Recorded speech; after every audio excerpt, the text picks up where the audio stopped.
Good morning, Early Edge family, says Reed Phillips. I say that to you as well. It is a beautiful Thursday morning. We've got golf coming up. We've got day baseball, night baseball, NBA playoffs, NHL playoffs. There's so much to tackle. But before we do that, let's look at how we did yesterday. We were coming off a 5-2 day, and we run it back with 4-1. The lone loss, listen, the Pacers have been playing the Knicks very tough, maybe not getting the benefit of all the calls away from home. Either way, we'll take 4-1 all day. These first fives that I've had this week, 3-0 so far, been a little sweaty on a couple of them, but we get the wins. Liddy, good morning. Mark, good morning. Nick Castrucci, good morning. Snug the Cat, Brandon Silva, Rob, Mark, good morning. Hit the like button. Let's bring in the stars of the show because we got to cover Major League Baseball, and we've got Sniper for that and Mike McClure for that. We got to cover the NBA. We got to cover the NHL. And speaking of the NBA, Proppy, I want to start with you here because for all of you that are not a member of SportsLine, you wouldn't know this. But last night, a guy that doesn't pick a lot of NBA games, that's me, I put in the Pacers -4.5 because I knew that line was going to shoot up with news of OG Anunoby probably not playing, all the injuries they already had to Mitchell Robinson. Proppy, your reaction to Pacers in this series or Pacers in Game 3? This line's sitting at 6.5 in some places now.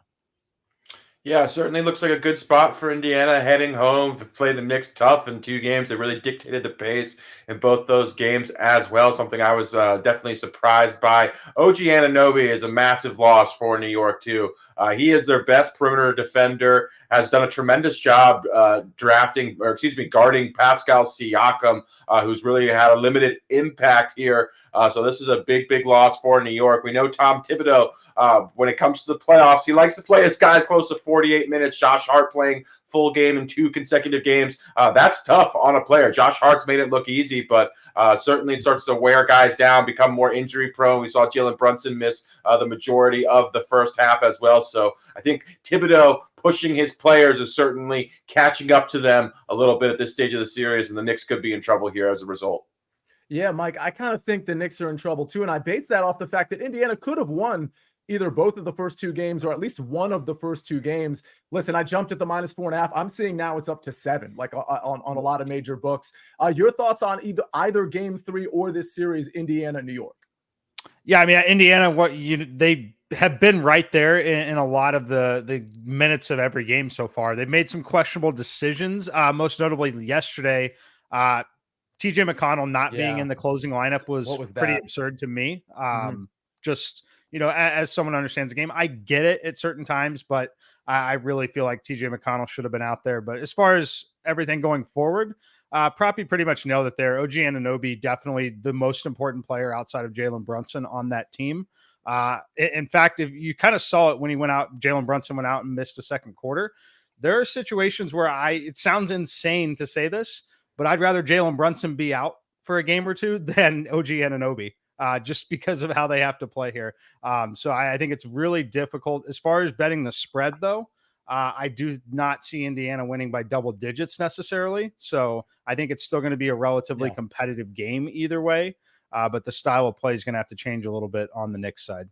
Sniper, I saw you shaking your head. I know you're an Indiana Pacers fan, and I was watching that game, and I was moderately. I didn't have money on it. I know Tim Doyle had the pick, so of course I was rooting for the Pacers plus the 4.5. With that said, I'm looking in the fourth quarter, and I'm like, "Where's TJ McConnell? He's just frenetically, just a defense.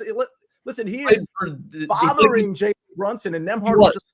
Yes, that's what I was going to say. Like, he played for the first half of the quarter, then Carlisle took him out, and it was understandable to get him a rest for a couple minutes. But when there were like 4 minutes left, it was like, why isn't he coming back in? And there was one time Brunson's on one leg, right?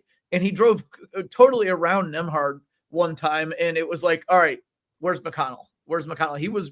It looked like you said, it looked like he was really annoying the living hell out of Brunson. And to not bring him back, and Nesmith played awful as well. There were spots where he could have plugged McConnell in. So it was, among many other things, it was very frustrating for me. Yeah. I would say also, literally any other NBA team is probably sending a double team at Brunson in the final 5 minutes of the fourth quarter. So I was kind of shocked to see. I know they trust their defenders. Nembhard's got a fine reputation of being a defender. Obviously, McConnell, like they're good defenders, so I get it. But I feel like they certainly missed the opportunity to try and force someone else to beat them. Yeah. Taylor DeHart points out plus 32, the plus minus, plus 32 with TJ McConnell on the floor. And I haven't verified that, Taylor. I assume they're right. Minus 29 without him. I'm not even surprised by that, the way Jalen Brunson was taking over. Granted, he takes over in the fourth quarter a lot, but I think McConnell would have done a better job. All right, Sniper, we need to do a good job getting some official picks out there. You've got a Yankees game that you're really zeroing in on. You've got 2 picks in this game. And by the way, everybody, some of these games are at weird times, including this Yankees game, which is at 5:05 Eastern Standard Time. Usually you get a 2 o'clock or maybe a 3 o'clock or a 12 o'clock. We got 5:05. So keep that in mind when you're making this bet. Sniper, what are the 2 plays? Yeah, I should be mad at Yankees fans, right? Because they're also Knicks fans, and they were the ones chanting "blank you, Reggie" at Reggie Miller last night late in the game. No, we're all over the Yankees today. I'm going to start with Yankees team total over 4.5 runs. They've scored 29 runs in their last 4 games. The biggest thing is Aaron Judge is actually starting to look like Aaron Judge again. He had been struggling so badly early in the season to the point that Aaron Boone was getting questions about shaking up the lineup and maybe moving Aaron Judge, maybe swapping him spots with Juan Soto. But Judge is back on track now with several big games here in the last week and a half or so. So I really like this spot. Ronel Blanco on the mound for the Astros. He's been so good for them. One of their lone bright spots. But I do think that at some point the other shoe is going to fall here. I know the Yankees haven't seen him before, and generally that is an advantage for the pitcher, but they've been getting the guys recently. So I think that this is a good spot for the Yankees. Something to watch here. Blanco has 14 walks in his last 5 outings. The Yankees are on base machines. If they have that kind of traffic today against Blanco, if he gives them free base runners, they're definitely going to get to him. Plus, the Astros bullpen isn't that good. Blanco hasn't been very efficient recently, so I really like the spot for the Yankees. Speaking of on-base machines, we're going to stay right here, and we're going to go with Juan Soto over 1.5 hits, plus runs, plus RBIs. That's a cushy 2-hole in the lineup behind Volpe in front of Judge. As noted, Aaron Judge is really starting to swing the bat well lately, so that means if Soto gets a walk, there's a good chance he's going to be driven home. He averages on this prop 2.84 per game, and we only need to get to 2. It's a lefty versus righty matchup. He's got the short right field porch in Yankee Stadium. If you have a free home run prop, one of those bonus plays that a lot of the different books like to give you, I would look at Juan Soto today. I think he's going to go yard, and he's going to be on base a lot. All right, Juan Soto, 1.5 hits, runs, and RBIs. We're taking the over there. Like this play. This is a really interesting matchup here. I kind of toggled back and forth as to which pitcher I wanted to support in the first 5, and I decided to just stay off of it, to be honest with you. All right, let's take a look. We got a SportsLine pick. Proppy, before we get to your picks, I want to get to what we have on SportsLine in the NHL. We've got the Avalanche and the Stars. We're taking the over there. Don't forget, yesterday we had the over in that Panthers game. That was also at plus money. We're doing it again. Granted, this is even money at plus 100. Avalanche Stars over 6.5 at plus 100. That game starts at 9:30 tonight. I will point out, David Talk, I don't know if you were in the chat like you were yesterday, but he liked the Carolina Panthers to come back and beat the Rangers, win the next 4 games. He dropped it at plus 700. I just want to point out, I'm not a hockey capper necessarily, but I personally think the Carolina Hurricanes are better than the New York Rangers. I do think they win this series. They're like plus 235.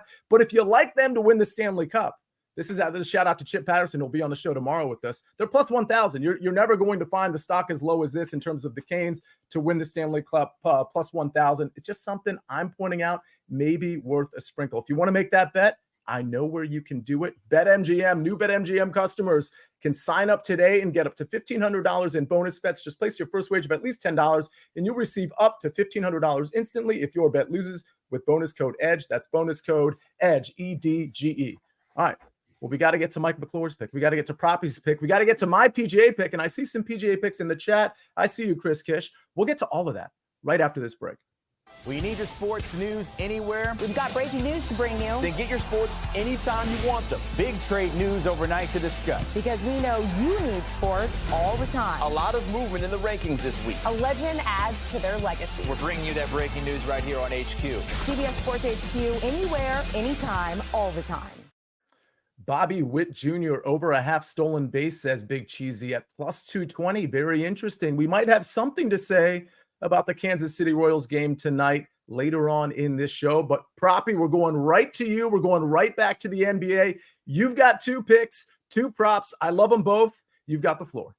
All right, Sia. Yeah, I'll start with the early game, Boston and Cleveland. I am going back to the proverbial well here with Derek White under 8.5 rebounds and assists. If you caught this, I played this in the last game.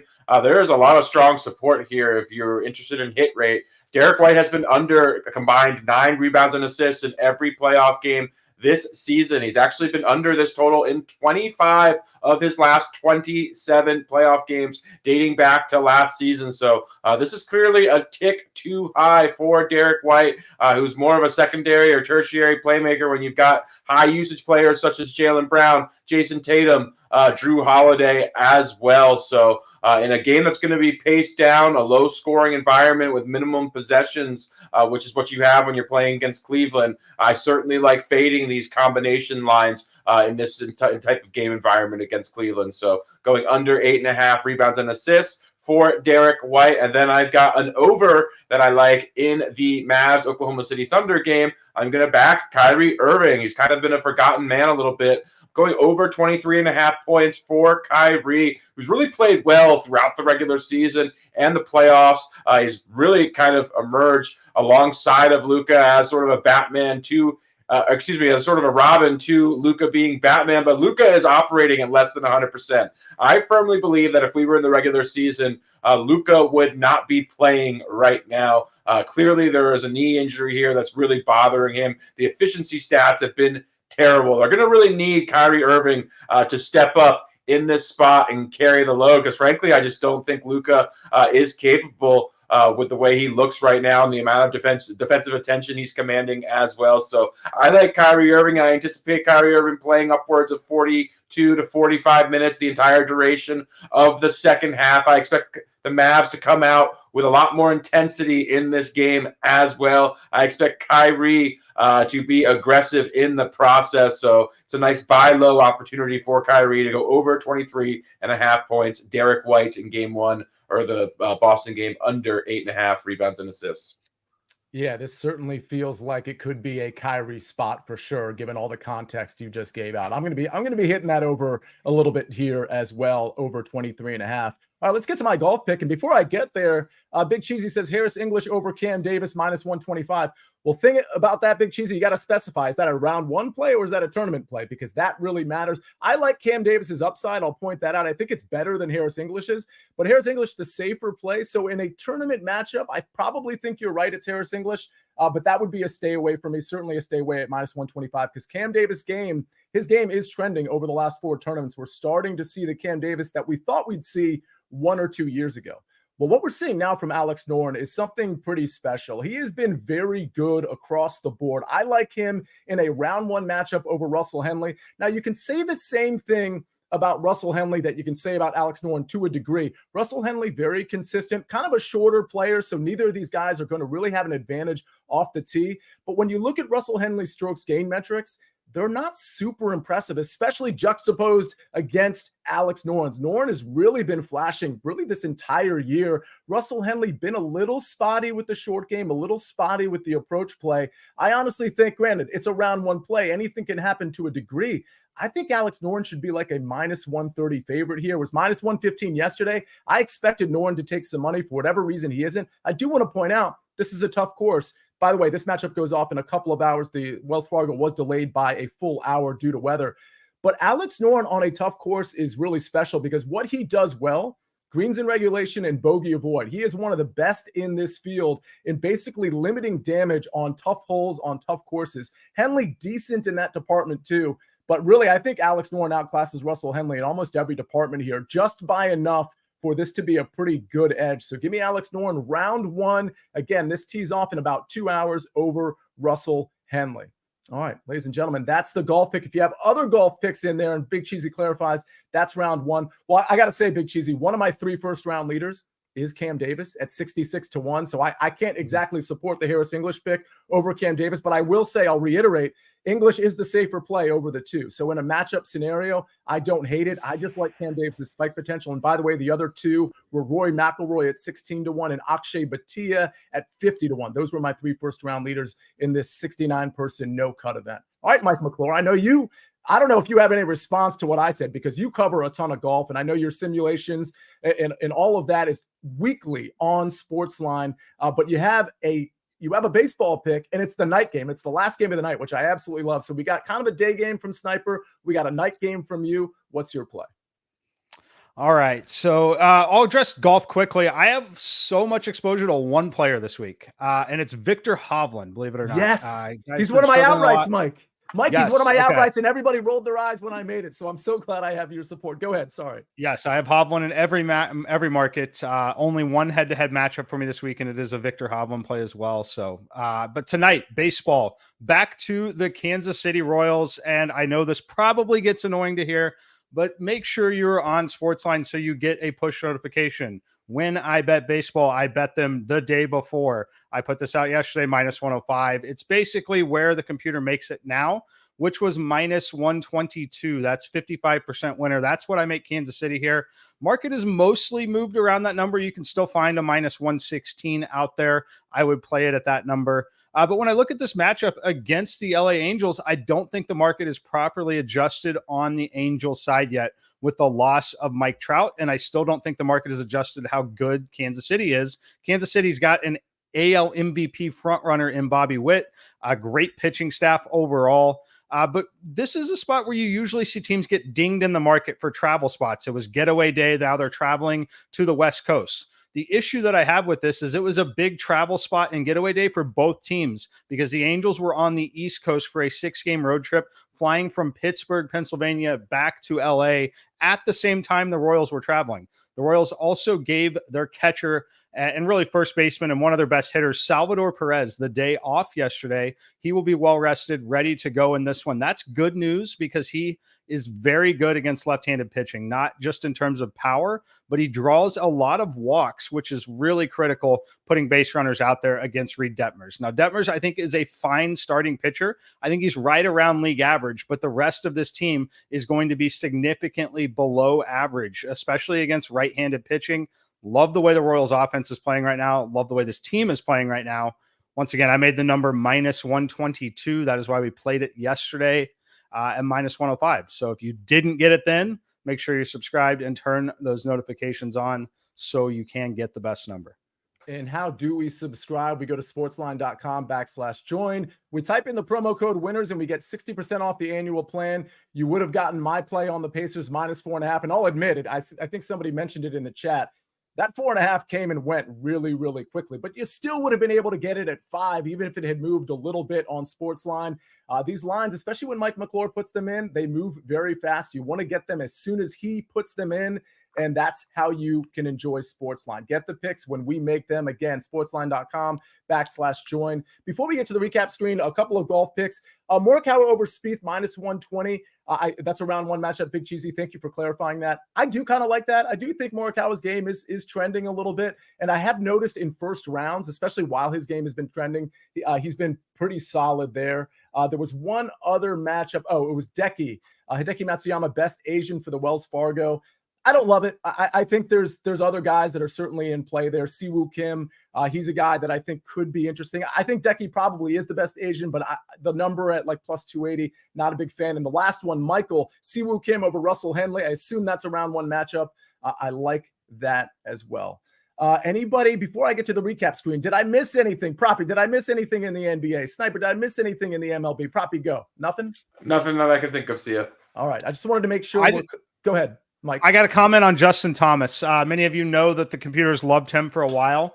I think no one is on Justin Thomas this week, and I like Justin Thomas a lot still. Once again, coming off the T5 at the Heritage, he has now put a new driver in the bag, debuting it at this event, and things can only go up from how he had been driving the golf ball. So fired the caddy, switched the driver up, still a really talented player that no one is talking about.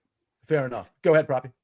In the NBA, I wanted to point out a prop that I absolutely love that's not going to appear. It doesn't appear that it's going to be on the site, so I won't be able to get this one out as an official play, but I would encourage everyone to bet it. It's Nickeil Alexander Walker of the Minnesota Timberwolves to go over 6.5 points. I found it on pretty much every major sports book outside of the one that unfortunately we're linked to on our site. But love this spot for Alexander Walker, who in my opinion is just an exceptional player off the bench. They use him basically to shadow Jamal Murray. He's had a huge impact defensively. He's a great three-point shooter as well, playing upwards of 30 minutes a game, really splitting point guard duties with Mike Conley. Love his chances of going over 6.5 points in Game 3, Minnesota versus Denver.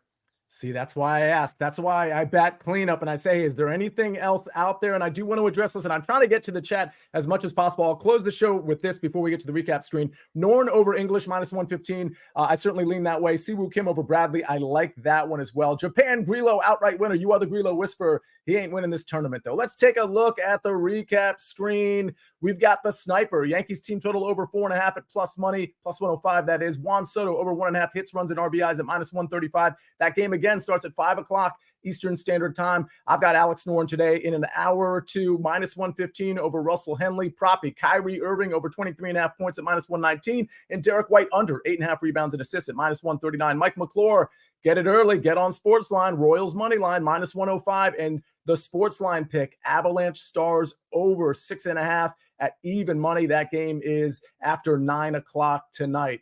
Ladies and gentlemen, what a show. We tried to cover it all. We never cover all of it because I know I probably left some questions out there in the chat. I apologize. Tweet at us if you have any questions. Tweet at me if you have questions about golf. Hopefully I can answer them before all of these guys tee off. But good news on golf. We got another 4 days to enjoy it. We'll be back with you tomorrow at 10 o'clock, maybe with some golf picks, but definitely some MLB, some soccer, some NHL, and of course, the NBA playoffs. It's going to be a great Friday. It's going to be an even better Thursday. Let's enjoy the day, everybody. On behalf of Jake the Snake on the ones and twos, Mike McClure, Proppy, the sniper. I am the counselor of cash. This is the Early Edge, and we rest our case.